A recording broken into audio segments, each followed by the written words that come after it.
Hello, everyone, and welcome to Morning Tea Live. I am so excited to have a very special guest on this morning, Alex from Ivyrosemoon, who just joined. Perfect timing. Look at that. So I'm going to let her in, and today we're going to be talking all about why we left the therapy world and all of the important topics. All right, let's see.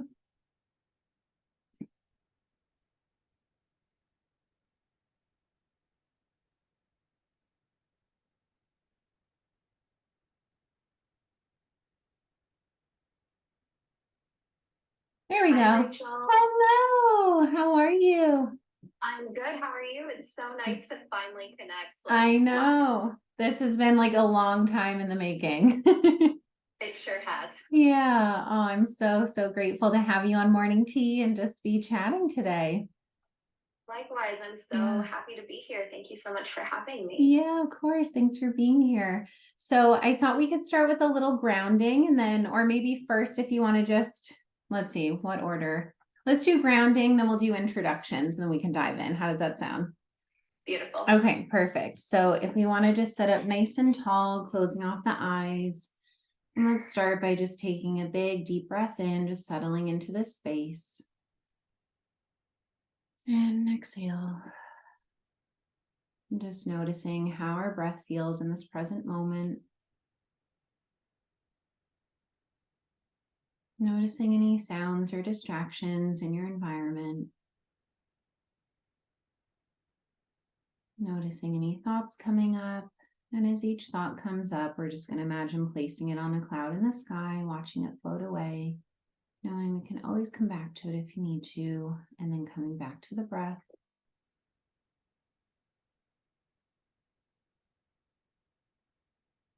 And then bringing the awareness into your body, just noticing any body sensations, any areas of tension or tightness. Doing a quick body scan, relaxing the brow line, your jaw, your shoulders, your heart, your chest, your abdomen, the base of your spine.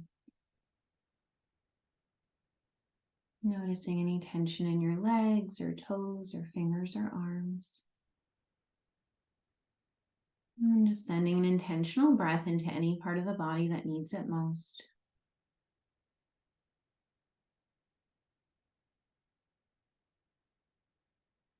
And then noticing any emotions that might need to come up, any stored, stuck, old, or stagnant emotion, or any new or raw emotion, just allowing space for any and all feelings to come to the surface, knowing that you are safe to feel them.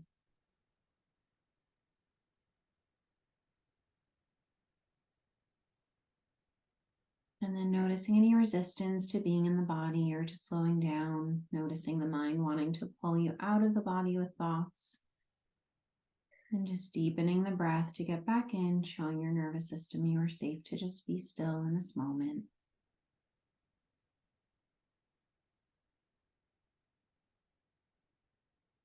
And now together, let's take 3 long deep breaths. You can place your hands on your heart or your abdomen or your legs, whatever feels best for you. And let's start with the first breath, inhaling all the way into the body, filling the belly with air, sending the breath through the chest to the crown of the head. Holding at the top and slowly release. And again, breathing all the way in. Holding at the top and release. And one more, breathing all the way in. Holding and slowly exhaling. Just noticing how your breath is feeling. Noticing if anything has shifted or softened, or if anything new has shown up. Just allowing whatever is here to be. And when you're ready, you can start to take any small organic movement, maybe some neck rolls, or some side stretches, or anything that your body's asking for, just gently waking the body up as we come back to the present. How did that Thank you for feel? that. You're welcome. I hope everyone's feeling nice and relaxed. All right, so let's do some introductions. So I know we have some of your followers on here and then some of mine. So if you want to just, yeah, share anything that, for anyone who might not know who you are, we'll start with that. Absolutely. So I'm Alex. I am the founder of Ivyrosemoon, and I am a spiritual and healing mentor for women. And as Rachel shared at the beginning of this, I'm also a traditional therapist who has left the traditional therapy field and working more with women in a very different capacity. So my history as a therapist really came from a very like cognitive behavioral lineage, I should say, a very skills based, evidence based kind of lineage. And in my own journey with mental health over a decade ago, I realized that that world actually wasn't enough for me. And even though I went into the traditional therapy world, kind of wanting to change it from the inside out, I really came to the realization that I actually just wanted to step out and create a world of my own and create something entirely different that was much more authentic to me and supportive to women in a different way. So that is kind of where I am now in a nutshell. I love that. And how long ago did you leave the therapy world and start your own business? Yeah, so a year ago, I guess I should say, so I was in the traditional therapy world for about 6 years. I'm a licensed therapist in the state of Colorado, and I worked as a therapist on the world's first intensive treatment unit for eating disorders. And after a little over 2 years of that, became a clinical manager and then a clinical director, and was running my own hospital. And about 6 months into that, which should have been the biggest promotion, of my life, to have that kind of role at a pretty young age was pretty rare for my field. And I left about a year ago. And I went into private practice, and I've slowly kind of been working my way out of private practice and transitioning more full time into Ivyrosemoon. So it's been a very interesting journey and a lot of deep conditioning leaving that field. And I'm sure you can. I can totally relate. Yeah, thank you so much for sharing all that. So for those that may not know me, I'm Rachel. I also am a clinically trained therapist, was in the therapy world up until 2 years ago. Background in many different areas, but was primarily doing drug and alcohol interventions for teens and working at group private practices, elementary schools, just kind of bopping around trying to find a place to land.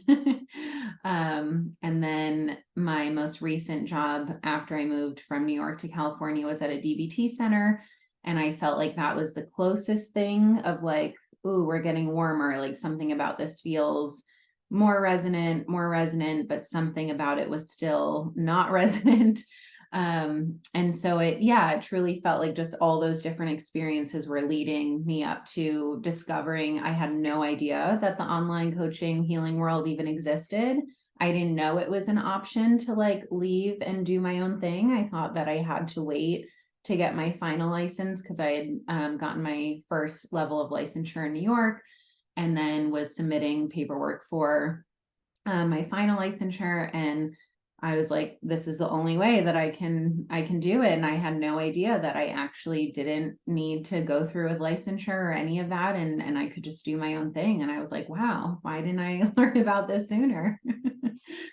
So it's so funny that you share that. I love your story. It's also so different from mine because I did find the coaching world over a decade ago, and at the time really thought this is it. This is what I want to do. Kind of as I was getting better and kind of recovering from my own struggles, it was really important to me to one heal first because I really believe in like doing the work before you can step into this role. Not that we don't have things to continue to work on and heal and expand layers, but to be stable and regulated and have kind of that baseline. And everyone told me, you can't be a coach. You're like in your early 20s. No one is going to hire you. You don't know anything. You have to go to school and you have to get a license and you have to go into a lot of debt and you have to follow this very traditional path. And the whole time my soul was just like, I don't want to do this. It felt like just the wrong thing. And so Yeah, just kind of to highlight the difference of like, even if you do know, sometimes it's the yeah, conditioning around us, the beliefs around us totally. can be so hard to extricate ourselves from. Yeah, totally. I remember when so I discovered the online coaching world through Amanda Francis, who I know is a mentor of both of ours. And I will always remember her, like the part of her story where she shared that everyone in her grad school program was talking about like just kind of judging the coaching world and like, oh, you know, they think they can be therapists and they don't have to do any of this licensure stuff, and like her brain going, oh, that's genius. Let me go do that. And I think it Yes. just highlights that when most of us, if not all of us in the therapy world, are surrounded by this environment of just judging the other, right? Which I think is so symbolic of just the world we live in, right? Like judging something that's different or foreign, and not really looking at where the root of that is, right? And I think something that you and I had talked about a lot was just how we associate this separation of fields, right? The therapy field, the coaching field, and like the therapists having judgments about the coaches and the, you know, all this stuff. And I think what you and I have learned being in both of these fields is that it's not the field, right? It's the person and the people and the who's actually doing their work in integrity.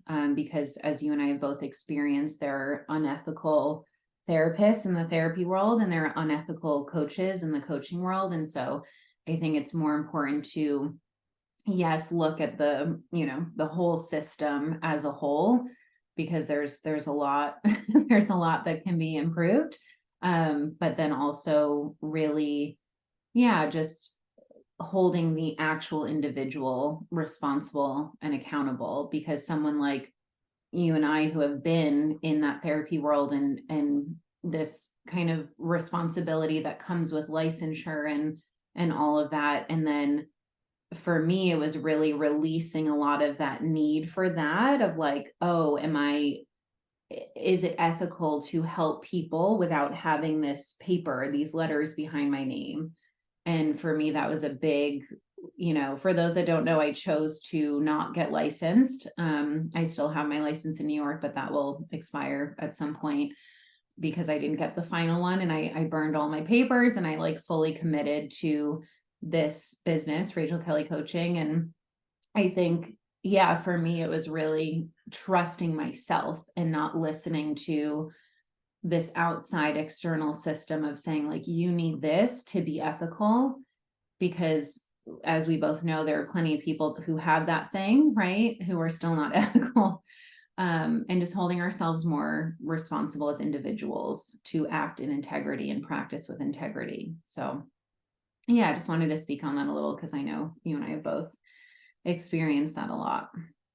Yeah, that's so well said, and there's so many great points in there that I think are worth expanding on because it is very interesting. I also had a similar experience to Amanda Francis. I'm curious if you had this experience in grad school as well of people really talking down on life coaches, and it was so interesting because I remember I went to a school, like I said, where that was very like cognitive behavioral in its tradition, although a lot of my professors were actually psychodynamic in orientation. But I went to the school where cognitive behavioral therapy was really developed, and so there was a strong kind of feel of science and evidence based.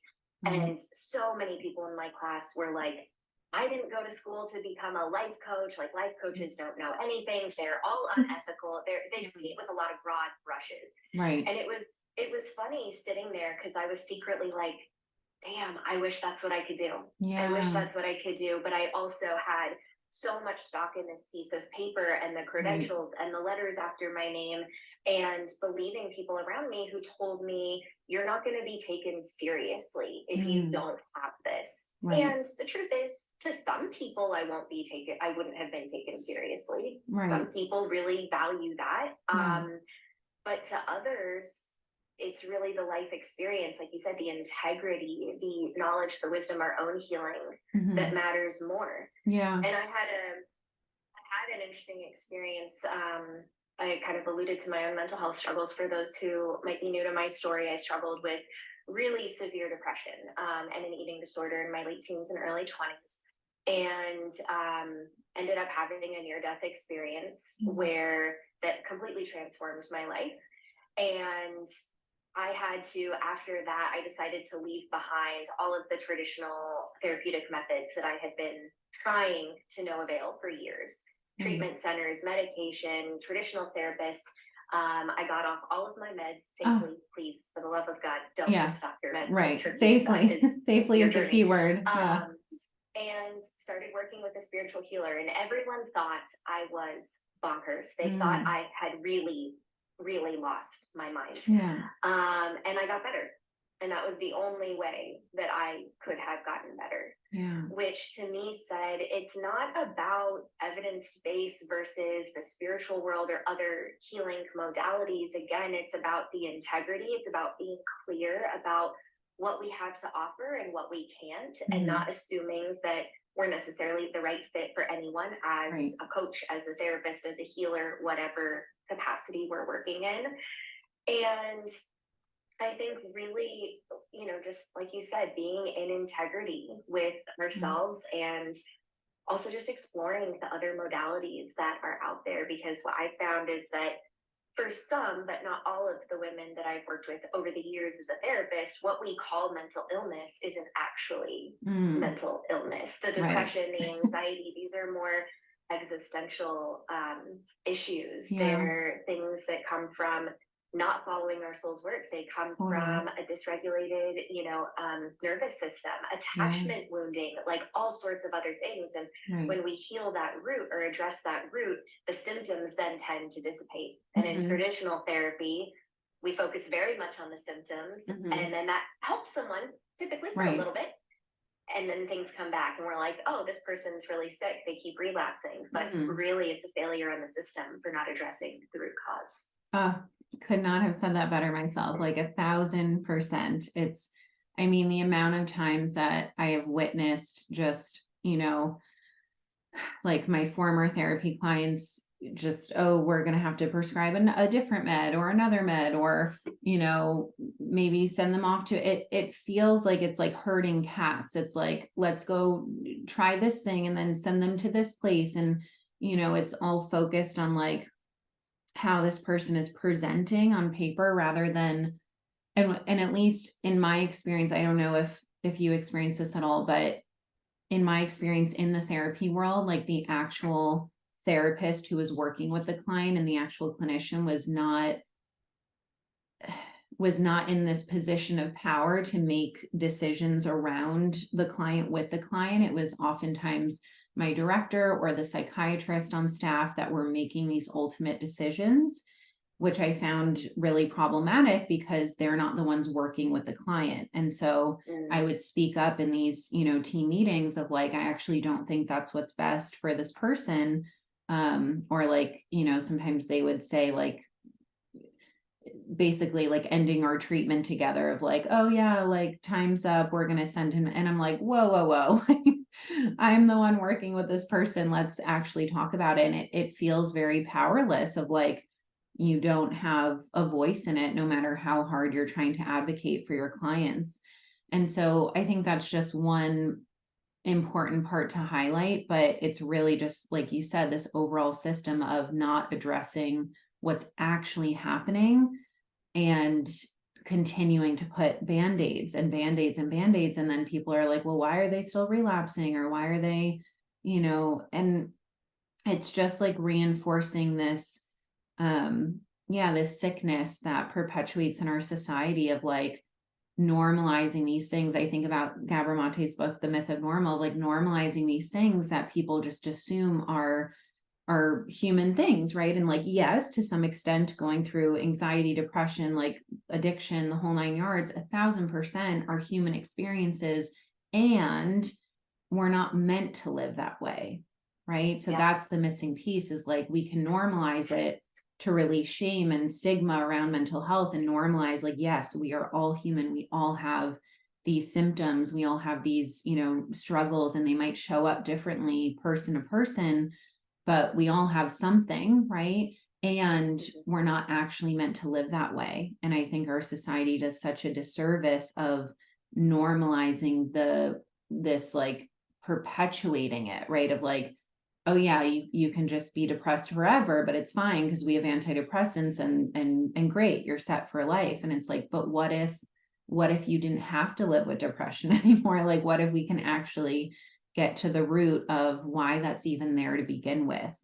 And I think, especially for us as therapists, this whole idea of just everyone putting so much weight and heaviness on the license, on the letters, on the degrees, on all the things, it speaks to a much larger issue, just systematically and just like as a whole society, that we don't have trust in ourselves, that we fully depend on this external thing for our worthiness, our value, our integrity, rather than actually like conditioning humans to learn how to be in integrity with themselves, learn how to trust themselves, learn how to decipher what is actually authentic for me. Because I have friends that are still in the therapy world, they're doing private practice, and that does feel authentic for them. I have, my dad, my parents are both therapists. My dad runs a full private practice. He worked in a school for 30 years. He loved not every minute of it, that's an exaggeration, but he loved it. And that is authentic for him, at least as far as I know, right? Like, as far as he expresses that he loves it. For me, private practice, it was this like idea of, okay, well, that seems better than this, but that still doesn't light up my soul. And yet everyone's telling me like that's the place to get to if you want to get out of this world, right? And I'm like, but there's got to be something else. And I really didn't know that there was. So yeah, just so much conditioning, especially like you said, around just the types of healing, right? Cognitive. I was big into DBT and CBT and all these evidence-based, and that was just so heavily drawn. And it's like, but why is that the focus when there's so many other modalities that are just more holistic, that actually uncover the root and involve like true soul healing, which I think is missing from most others. Exactly. And I think that that's what we need, is to get back to the soul, and to really look at, are we able to live as the fullest expression of ourselves? And if not, what is inhibiting that? Depression, anxiety, a lot of these other things can be symptoms of many things. They can be a result of trauma. They can, kind of couple on and compound on these other issues, but they also come from not living in alignment with who we are. And I want to go back to feeling safe enough to be who we are, I should say. And so I want to go back to something you said, because you had so many beautiful points. One about the importance of the piece of paper and the license and what that kind of does. And it's very interesting because as much as people like traditional trained therapists who went through a master's program or a doctoral program and then did an internship and got their hours and got their license, as much as like they've gone through maybe some structure, it's actually not that hard to become a therapist. I think people put anyone with a therapist title like on a pedestal, which actually kind of really bothers me, because it's not that difficult. And I can say that as someone who's been in leadership positions, who's had to fire people who have been in the field longer than I have, who have, doctorates. And I have 2 master's degrees. I don't have a doctorate. I decided against that. And then took a detour into the world of consulting, which is a very, different situation. But it's actually not that hard.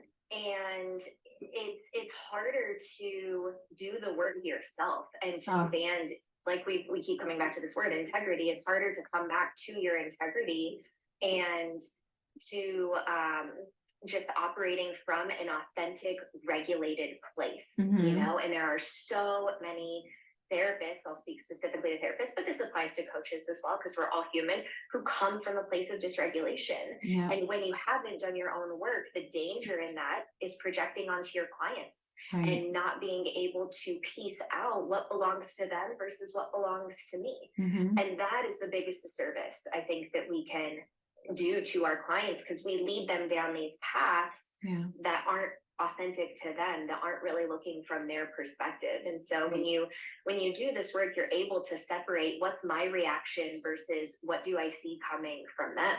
Yeah. So yeah, just to go back to that piece of paper, like, I remember feeling so happy and proud when I got my license. Mm-hmm. And then after a while being like, I would do anything to give this up, to go to this other world. I would give this up in a heartbeat. So I just renewed my license for the last time. I still have, a few clients who I love dearly and care for so much, in the traditional therapy field, but my soul is just, it belongs to a different world. Yeah, totally. And just everything you said, just so important. And I think, just something that's kind of coming up and just in the difference of our journeys too, is like this idea that you really have seen through that path, right? Like you've seen through the getting your license, the renewing your license, the private practice, and like your soul is still, because for therapists, that's like, okay, we've made it, right? Like we're on Psychology Today, we have the license, like we're seeing the people, like we've made it.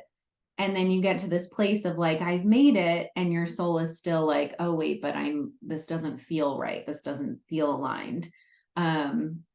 And for me, it was this point of like,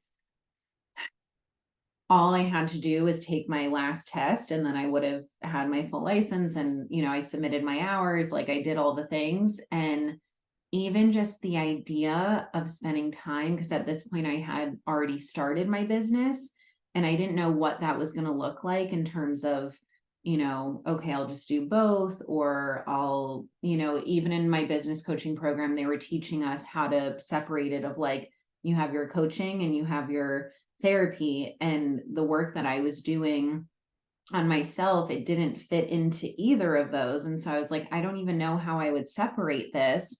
And it just feels very rigid and confusing of like, well, what box do I fit in anymore? And I realized like, I don't fit into either of those boxes. It's like its own little healing world, bubble that's different.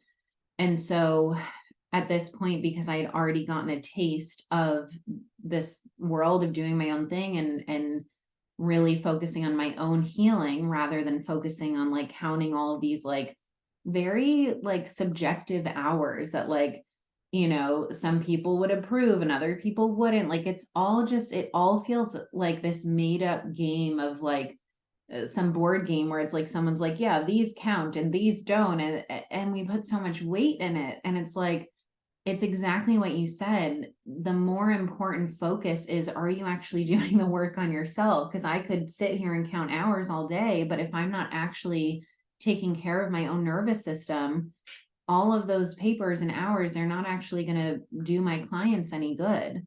And so I was at this point where just the idea of taking time away from focusing on this business and this healing work to even study for this test. Like my friend had given me this whole bag of study materials, and it was sitting in my closet for like months and months. And I was like, okay, like I just got to take this one last, I just got to do one. I'm so close, just one. And it was literally like I was I was forcing myself. And it was during this yoga class, I just had this moment where I was like, why am I forcing myself for what I'm going to get licensed, and then what? I don't want to do private practice anymore. Like I don't need this license for this business. So like, what is it all for? Just to say that I did it, just to say that I have the letters behind my name. Like why? And I think something that's really important you said earlier around, some people won't take you seriously, because you're in this world as opposed to that world.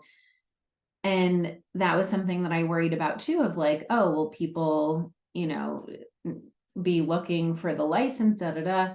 the thing that's so funny about all of it is literally, I don't think any of my clients know the difference. They don't know what, LMSW, LCSW, like they have, unless you're in that world, I don't think anyone really knows. And Yeah, so I totally. have a client that just calls me her life coach. And I think it was a year into working together that she was like, "Oh, you're a therapist." I was like, "How That's did you how did you not know that?" And she's like, "Oh, I just call you my life coach." Like, and then I have another client where she was like, "It was really important to me that I found someone who at least had that background and that training and that education, but also who's doing the work on themselves." And so, yeah, I think it's just to say that, like, depending on what kind of work you want to do, like, yes, be ethical if there's certain um pieces of education that you think would be helpful in how you want to serve. Absolutely.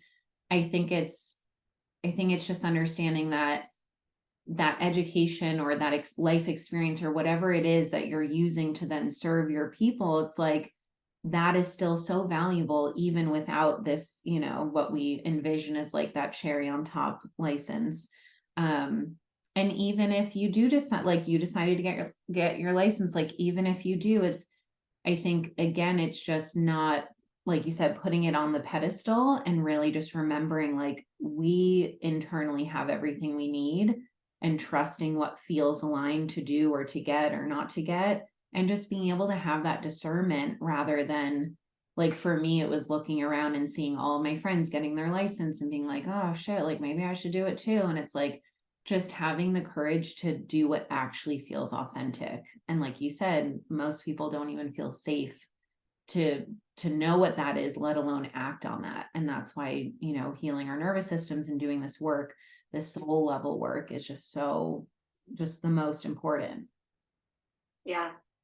One of the pieces that we haven't spoken to directly, but I think is really important to address here is the power of mentorship and Mhm. having someone to guide you. Yeah. Because what used to happen, like to be a therapist, used to be a much bigger deal. You had to go through a lot of schooling. You had to work with a supervisor, a mentor who would train you, and you would get feedback on sessions, and you would talk about, what's happening between you and your clients, transference and counter Mhm. transference, and you would have more guidance along the way, which, Right. in my humble opinion, is something that we have lost. And Mhm. it's something that has really been reflected in the quality of therapists that we have now. Yeah. Because what has happened, especially with the pandemic, is we had a large amount of people who were in school, wanted to go to school, or who were in the very beginning of their careers, who didn't have a chance to go through that kind of progression and get the mentorship or so. I was lucky to have a lot of really strong mentors. And am I still there? Yeah, sorry, my dad was Okay, calling and it left the live. So let me just put it on do not disturb. Hold on one sec. no worries. Mine was freezing earlier, so we're just checking. Okay. All right. I think we're good. Cool.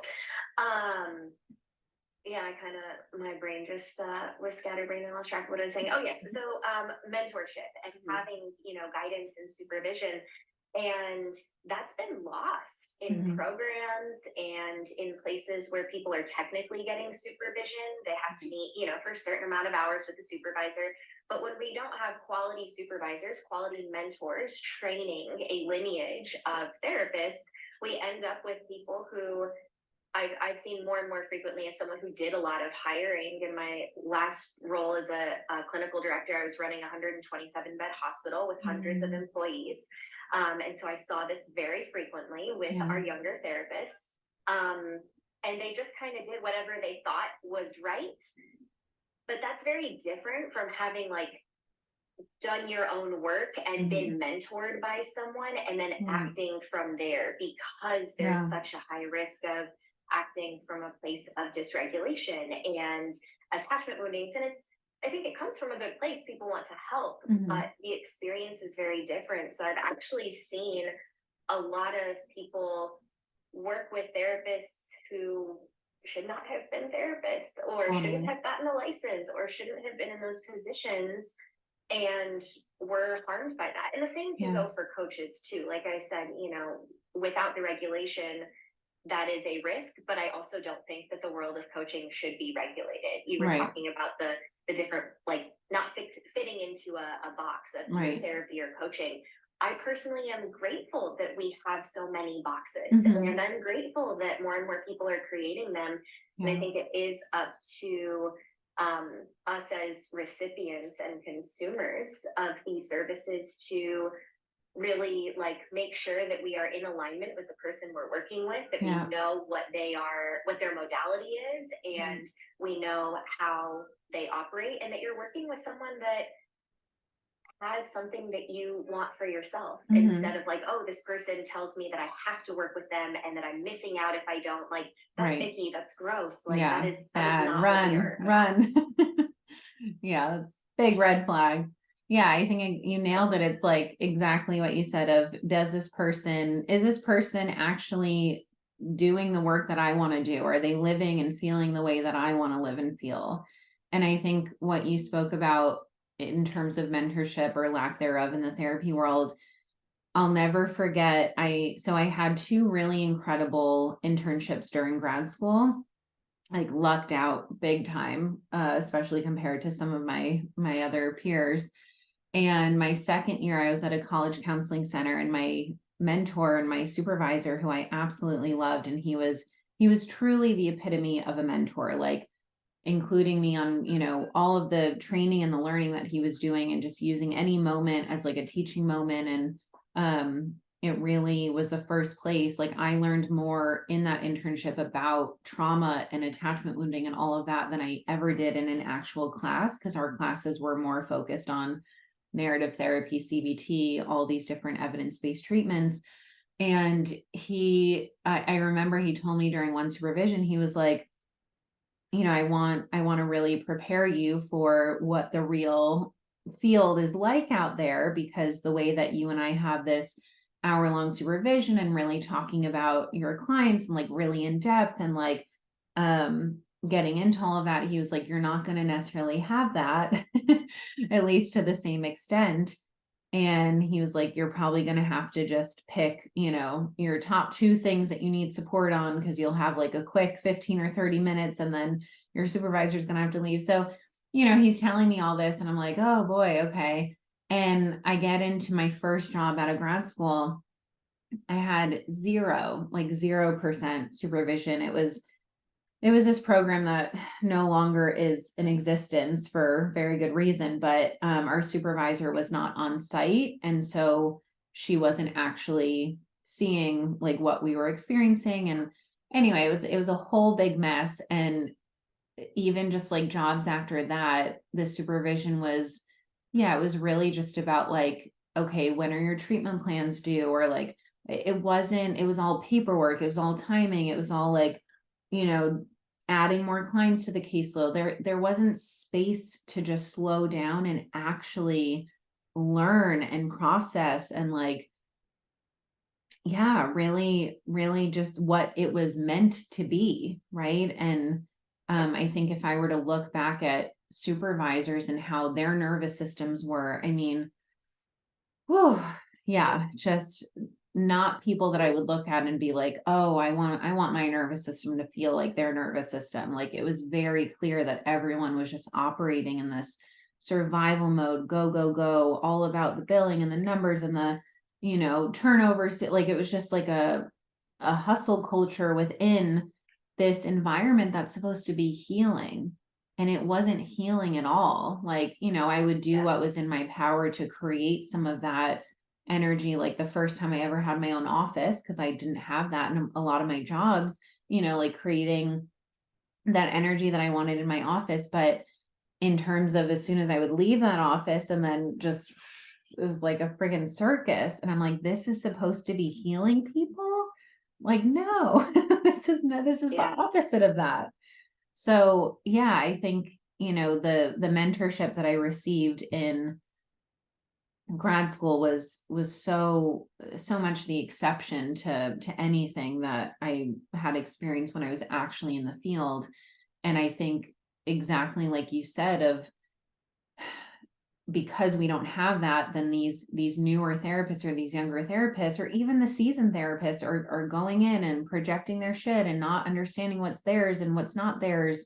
And it creates so much harm. And I very much experience that of like, once you're kind of in that world, in the real world, like out of grad school, it's like, it feels like you're just thrown in. And on one hand, this whole idea of like, well, you got to just learn and be thrown into it. And it's like, yes, to some extent. And also, where is the mentorship that actually will allow me to make sure that I'm actually serving my clients rather than just kind of like throwing spaghetti on the wall and seeing like what works and what doesn't. And so I think it's important for a therapist to understand that no matter how, like, for me, I was always going to traditional therapy. I was always trying to take care of myself, but no matter how much of that you're doing, when you're in a system, in an environment that is so traumatized and so broken and so functioning in the survival mode, like your nervous system is inevitably going to be affected by that. Right. And so it just goes back to, why is the focus and the importance not on these leaders and the mentors and then passing that down to the therapists that they're mentoring, actually doing the work on themselves? Because no one in my years of being in the field had ever asked me like, oh, have you healed that anxious attachment that you're probably projecting onto your clients? Have you healed those anxious thoughts in your mind? Like, they didn't care about that. They just wanted me to see as many clients as possible. So, I think again, like, we have to practice what we preach, and like not just in a surface level way, but like being a therapist, being a healer, being a coach, it's a really big responsibility, right? And we can't take that lightly. And so for me, like actually experiencing mentorship now means that I am taking it seriously. I'm investing in my healing every single month and making sure that I'm looking at my own shit so that I can be in integrity with the way that I'm working with people. It doesn't mean we don't fuck up. It doesn't mean we don't have transference sometimes. Like, it doesn't mean that stuff doesn't come up. It just means that we actually have the support and the guidance and the awareness to be able to look at it and say, oh, let me actually look at my stuff. And that in and of itself can create such a reparative experience with your client, of actually them seeing that you're human and that you can take responsibility and look at what you're asking them to look at as well. And I think that just helps them feel safer and more confident in the work that you're doing together. Yeah. Oh, I have such an interesting like perspective on that I want to share with you, because as someone who had an eating disorder, like obviously one of the reasons I became a therapist was because I had my own struggles and I wanted to help people. I think a lot of people come into the field, with their own version of that story, their own history of that. And I remember working at my internship when I was in grad school, during my second master's, was at an eating disorder center, where we were allowed to and encouraged to disclose our history with an eating disorder and our experience, but done so in a very thoughtful way. It wasn't like share your deepest, darkest moments in a raw way with a client. It's really asking yourself, are you doing it for them? Or are you doing it for you? And using kind of your history as a way to teach and empathize. And it was done in a pretty beautiful, skillful way. I really appreciated what I learned in that system. Yeah. And then when I went to work at an eating disorder hospital, it was very different. It was a don't ask, don't tell kind of policy, where it was, you were not encouraged. In fact, you were explicitly discouraged from sharing any personal information.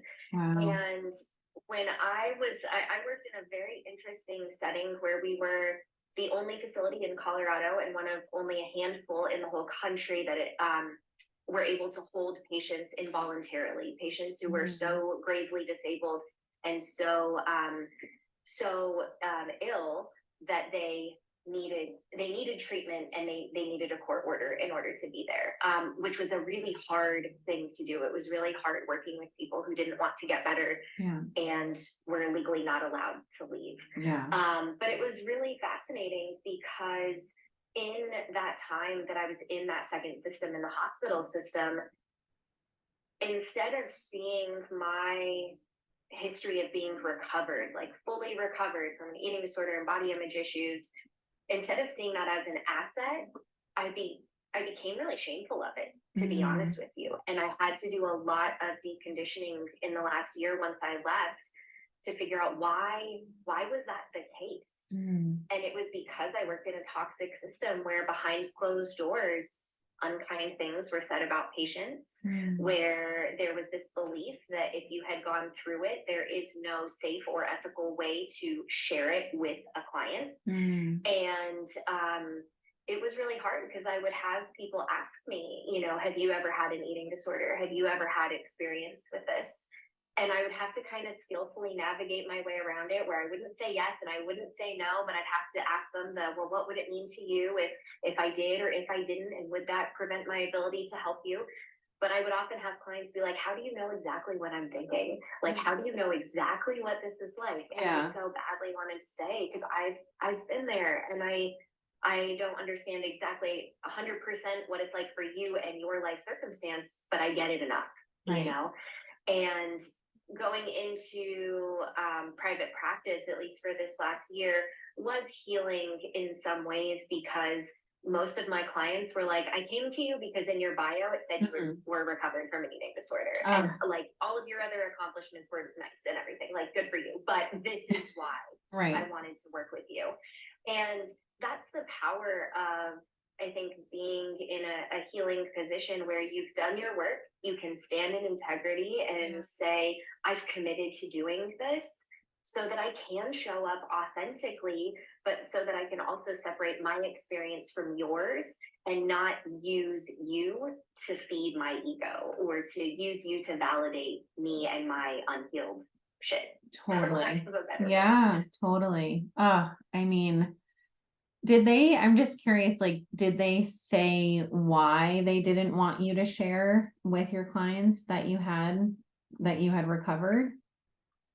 So I never told anyone there that I had, but I had heard in one of our training videos, like the first week, they do this, you know, they did a training video, and in there it specifically said, we do not use disclosure or something like that as a therapeutic modality, because we want to keep it about the patients. And it was interesting because we had a couple of therapists who came in who completely disregarded that.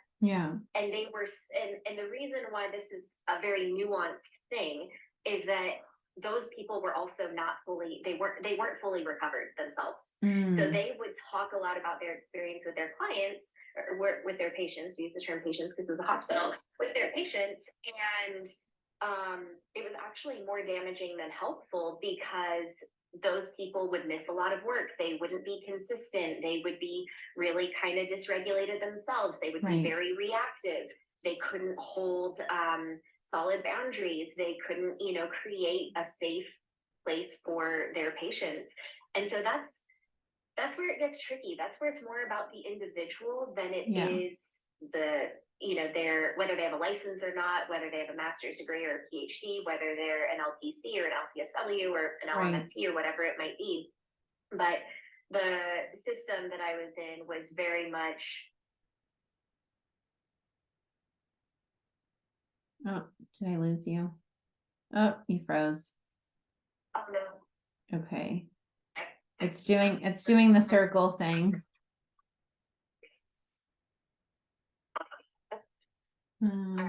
Let's see if it comes back. Okay. Yes, there you are. You're back. Yep. Sorry about that. My connection. No, that's okay. Is kind of wonky sometimes. All good. No, I think just thank you for sharing that, because I think it's just such an important point. And I think that's where, when you have really good supervisors and supervision, like, then you can really take it on a case by case basis of, do you feel like you are in a place with your recovery to be able to disclose that in a way that's actually going to feel incredibly validating and nurturing and reparative for the client, rather than just feeding your own need to feel less alone in it, or validation, or whatever the need that, you're having in it. Because I mean, just in my own experience, like my clients share with me all the time, which is what I appreciate so much about just kind of being out of that world and into just creating our own, is that learning just all the self-disclosure and doing it in a way where when they're going through something, and me being able to say, oh, I literally, this is what I have done in my own healing. Oh no, are you still there? Yeah. Oh, okay. It froze and it did the circle thing again. So I just want to make sure you could still hear me. Yep, you're good. Okay. So yeah, just really showing them like, this is what I have done and I've walked the walk, and that's why I genuinely know how you're feeling, and I like, I have been through it, and it just allows me to guide them that much better, and for them, they appreciate that so much more than whatever letters I have or don't have behind my name, right? So I think it's just, yeah, it's, again, it goes back to, it's not about these blanket rules or guidelines of don't do this or do this. I think it's teaching clinicians and therapists and our clients to really be able to use their own discernment and to trust themselves of, can I actually share this in a way that's going to be helpful, versus am I just sharing this because it's on my mind or because I'm needing validation on it or something like that. Yeah. And then if that does happen, again, being able to have enough of that support and guidance and time focusing on your own stuff to be able to reflect on like, oh, maybe that was my own stuff coming up. And again, being able to have that repair with the client, I think is just so relational, right? Because that's what happens in any human relationship. And that's what you're role modeling for them, is like, I'm human, I'm going to fuck up, but I can also take accountability of that and role model how to do that with you. So yeah, it's really interesting to hear like they thought that would be more harmful, because I hear that, I'm like, well, if I were in that client's position and that wasn't being disclosed, like I would feel like, well, do you actually understand me? And clearly they knew that you understood, right? But then you're like not saying it, but it's like they know that you get it. So Yeah, and it was such a crappy position to be in, yeah. because when you feel something and you're like, I know that this person isn't being honest with me, Mm-hmm. like we sense that, and that doesn't Totally. create a sense of trust or safety. And there were certain cases that I had where, even to this day, there's one case in particular, a patient that I think of often, who I worked with for over a year in aggregate, probably about a year and a half over the course of my time there, who it would have been incredibly beneficial and therapeutically valuable for me to disclose that, and to be in a position where it was like having to choose between my job Mm-hmm. and like my livelihood and telling this thing to a patient. that Yeah. was that was not my favorite thing. Right. It was really hard. And so there was definitely some forgiveness work that I had to do over choosing my job versus authenticity. Mm-hmm. And I'm not too hard on myself about it, because I needed to make a living and I needed Yeah. to do things, but it was also just, I wish that I would have been able to share that, Yeah. because it could have been really valuable for some of the folks that I was working with. And also, one of the things that I think we're talking about here is just being able to own our imperfections, and the difference between identifying as imperfect and broken. Mm-hmm. And this is going back to something that you had mentioned kind of at the beginning of our conversation, that we have normalized as a society depression and anxiety and all of these different things. And for me, as I've seen a decrease in like stigma around mental illness over the past couple of years, I've also seen an increase in heavy identification with labels and with Yep. those mental illnesses. I Yeah. am a depressed person. I have Right. a mood disorder. I Mm-hmm. am traumatized. I am And I'm actually pretty concerned about it with like our younger generation, because when I worked on Yep. kiddo units, it was a what's the word? It was a contagion effect Hmm. of one child says one thing and then all of a sudden everybody else has that same issue that we're Right. all of a sudden finding out about. Yeah. And there's a heavy identification as being ill and being special because someone identifies as ill. And Yeah.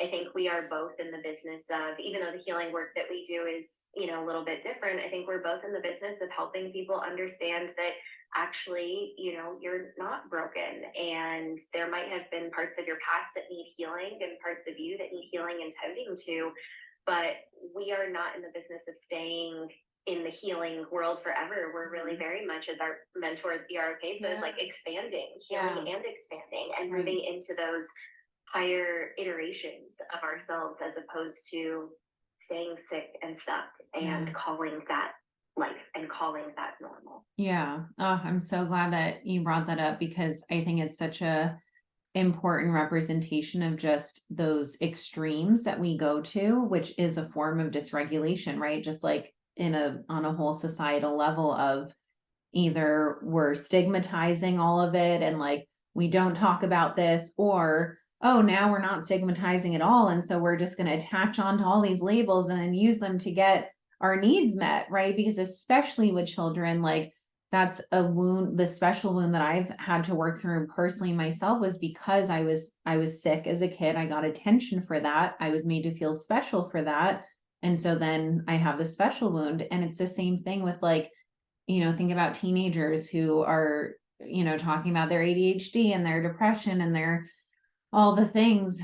I remember in eighth grade, with the girls in my grade where it started becoming trendy to like hurt yourself and cut yourself. And I'm like, oh my God. And it's like, Yeah. even from an eighth grade point of view, I could feel like, oh, something about this just feels off. I don't want to be friends with these girls. Like it's so harmful. And it's understanding that we don't have to attach on to any of the things. Like, what is the point of destigmatizing these things? To actually bring them to the light, not to then attach on and stay stuck in it, but to actually heal it and release it so that you can expand and create your life.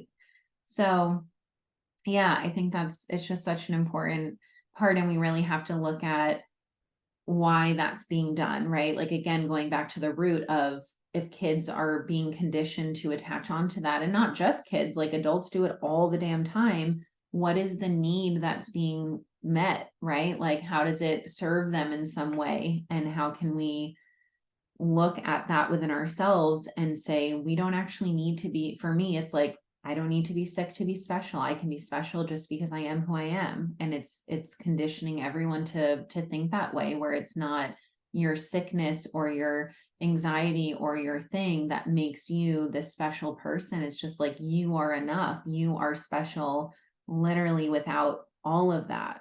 And that is so powerful. And yeah, I think just going back to what you were saying around, um, yeah, just kind of these clients that you would look back and be like, it would have been so helpful to self-disclose. I think that's also a really powerful example of, because I, not in that same example, but just I can relate to that on so many levels of just this role that I felt like I was conditioned to be in versus who I actually am and who I wanted to be with clients, especially in my last therapy job, which was at the DBT center, because DBT is very controlled and rigid and like these rules, and you do this and you do that. And yeah, this like tension of I want to just be myself with clients, and also I'm supposed to be following these rules and doing the things. And so I think it just speaks to this larger systematic issue where yes, we want to have structure. We don't want, people just not having any idea how to work. Like yes, we want some type of structure, but we also want the freedom and the mentorship to be able to have authentic relational healing experiences. And just like you said, I don't want the coach. I'm so grateful that the coaching world is unregulated.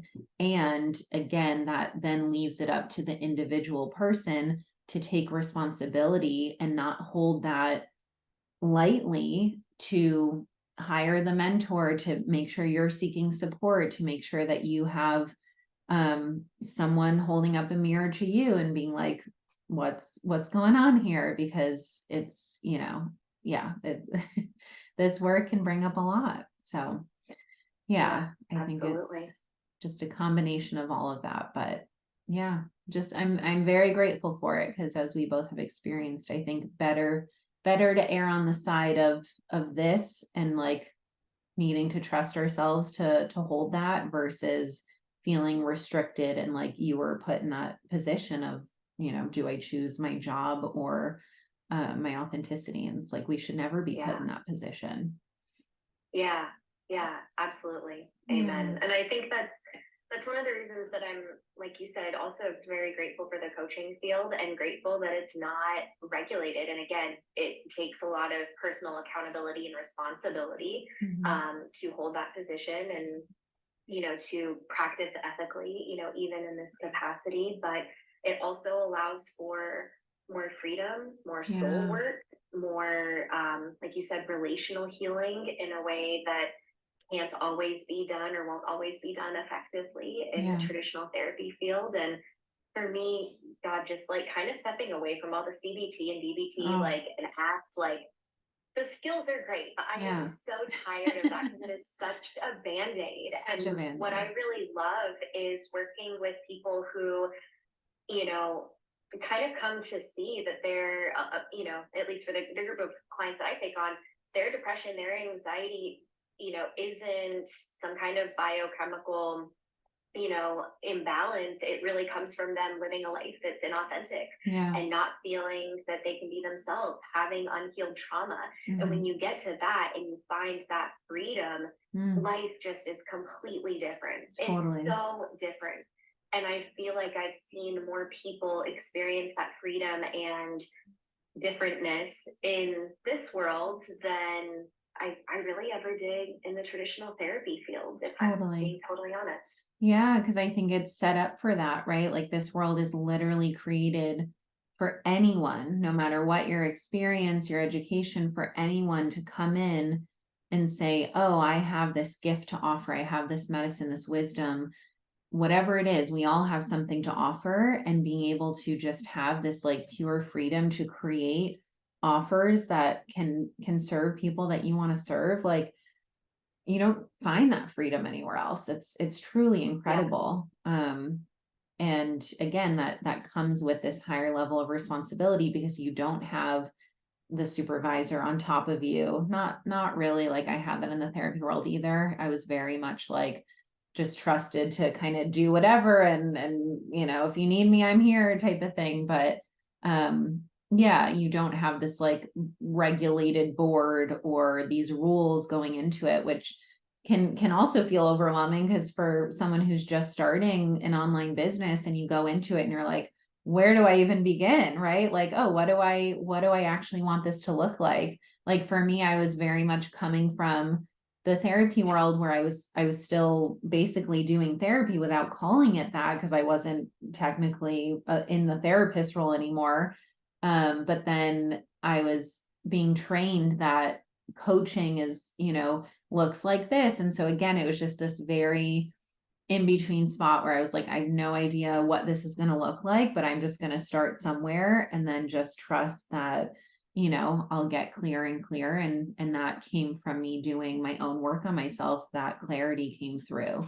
So yeah, yeah, it's a beautiful place to be in, where we get to create our own worlds, and you and I coming from that field and being able to create our own businesses, doing both healing things, but different versions of that healing. I just think is really powerful and exciting. So yeah, it and is. speaking of different healing, maybe before we wrap up, if you wanted to share any current offers that you have, or just so people understand a little bit more about yeah, the healing that you do offer.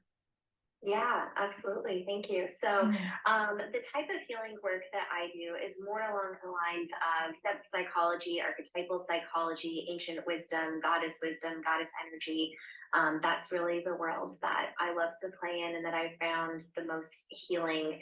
And I don't necessarily think it's the best first step for everyone. I think that the work that you do is a really great first step for Mm. people who are kind of like new to a healing journey or really have like a lot of dysregulation. And so I kind of consider this more like intermediate kind of healing. Like you're not Totally. super dysregulated, but you can dive a little bit deeper, Yeah. into shadow work, goddess healing, ancient wisdom, that sort of thing. So, right now I have the Sacred Year membership. It's a Mm. monthly membership and we're actually meeting on, what day is it? Today's Wednesday, right? So Wednesday. we're Yeah. meeting on Friday for our November call this Nice. month. And this is a monthly membership where you get one live monthly call and Q&A and a lifestyle guide and journal prompts every month. And each month we're really diving into the essence or the energy of nature and the season of Mm. the year. So I also work a lot with nature healing and understanding our lives as reflections of nature. So the cycles of our Mm. lives instead of this masculine linear trajectory of like Right. life is always only better and better and better and nothing bad should ever happen. And if Right. it does, you have fucked up. Like that's just a narrative that Does I not really serve don't us. like to work within. And so understanding ourselves as cyclical beings, it's a membership that's exclusive to women. So this Friday, we're going to be talking about Ayurveda and Huga, and it's the month of coziness, and it's Mm. going to be a lot of fun. I am also in my Centered program. So Centered is a new container that I started, which is a 6-week program. I'm going to reformulate it. So next year, it's going to be a little bit different. So if anyone is interested on about Centered, you can like leave a comment below or send me a DM so you can get on the wait list. But that is a program that really focuses on coming home to yourself. I know you have a program that's Yeah. also different but titled Yeah. similarly. And so for me, Centered is really about engaging with the goddess Hestia, who's the goddess of the home and the hearth, and really coming back to our core in the context of this goddess wisdom and ancient wisdom. So Mm. I'm running my first kind of like group of Centered women, and I'll, like I said, be reformulating that for next year. All So right. would love for anyone who's interested to drop me a line, let me know. Would love to chat. Yeah. Oh, that's And so what about for you, exciting. Rachel? What are ways that Yeah. my folks can learn about you and work with you? Yeah, absolutely. So, like you said, my group Come Home to Yourself is now open. It's for anxiously attached women. So really wanting to build secure attachment and process those childhood wounds, those attachment wounds, and yeah, just relate differently. And then for men, we have my co-leader Anna and I have our group Real Men Heal open for enrollment. This is a 3-month men's group healing program. So we have 9 different modules that we guide you through of learning all about inner child healing, nervous system healing, attachment wound healing, and how it relates to everything: money, business, love, life, relationships, all the things. And then I also have my Beyond Your Wildest Dreams membership open. So going to have a November masterclass, a Q&A, journal prompts, Facebook community group, just a way to connect and, like we talked about, not just do the healing, but really taking action towards creating the life that is in alignment so that we can, the more that we move towards a life that is actually authentic and aligned, the less you're going to experience those anxious symptoms, those depressive symptoms. It's just life gets to be so much better. So yeah, those are my 100%. 3 main ways right now. And I love your offers. Like, just, I'm not familiar at all with like the goddesses and all that. So when I hear you talk about it, I'm like, oh, this sounds like so cool and just fascinating, because we are Thank supposed to you. be in tune with nature and those cycles. So I'm really grateful that you're offering that to people, because it's really important. Thank you so much. I also Yeah. can I give a shout out to Anna, Yes. your co-leader Anna, because Yeah. Anna and I have a very funny story where we went to the same master's program. I was a few Yeah. years ahead of her, Mhm. and then it was so wild to reconnect through Yeah. all of our shared mentor. and find someone who knew, exactly like what we had the same professor, same program, and knew what it was like to kind of transition into this world. So, Anna, if you Yeah. watch this, hello, and Yay. I love you. I love you too, Anna. Yeah, it's funny because you guys reconnected from going to school, and then Anna and I also went to just freshman year college Spanish class together and then reconnected over Instagram. So it's like just the most small world, but I love it so much. I love it too. Yeah. Well, Rachel, Oh, this has been such a delight. Thank you so yes, much for having me of and for the course. work that you do in the world. I'm so grateful that we connected, Me in this too. space as well. And this has been a really long time coming. Yeah. So I'm really grateful we had the chance to do this. Thank you. Yeah, me too. Thank you so much for being on here. This has been so lovely, and I know that we'll have to do it again. We could talk about this stuff forever. So thank you for being Absolutely. here. Yeah. Looking forward to it. You All take good right. care. You too. Have a good day. Thanks for joining You too. everyone. Take care. Bye. Bye.